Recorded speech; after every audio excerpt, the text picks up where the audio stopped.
বাবার সব গল্প আমাকে সবসময় ভাবাতো যে আমার বাবা যদি এত সীমাবদ্ধতা পেরিয়ে এত দূর আসতে পারে, আমাদের এত সুন্দর একটা জীবন দিতে পারে, তাহলে আমি কেন পারবো না।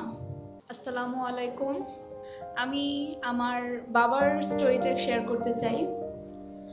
আমার বাবা খুবই দরিদ্র কৃষকের পরিবারে বেড়ে উঠেছে। খুবই সীমাবদ্ধতা,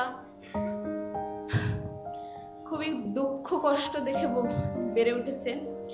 স্বপ্ন ছিল একটাই, ঢাকা বিশ্ববিদ্যালয়ে পড়বে, কিন্তু আর্থিক অসচ্ছলতার কারণে সেটা সম্ভব হয়ে ওঠেনি।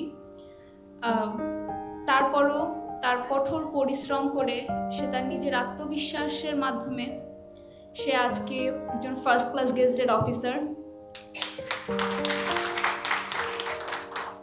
বাবার সব গল্প আমাকে সবসময় ভাবাতো যে আমার বাবা যদি এত সীমাবদ্ধতা পেরিয়ে এত দূর আসতে পারে, আমাদের এত সুন্দর একটা জীবন দিতে পারে, তাহলে আমি কেন পারবো না। সেই থেকেই আমি আপনাদের সামনে দাঁড়িয়ে, আমি ফারিয়া আক্তার ইভা, অধ্যয়নরত আছি ঢাকা বিশ্ববিদ্যালয়ের অর্থনীতি বিভাগে। বাবার দেখা স্বপ্ন নিজে পূরণ করলাম।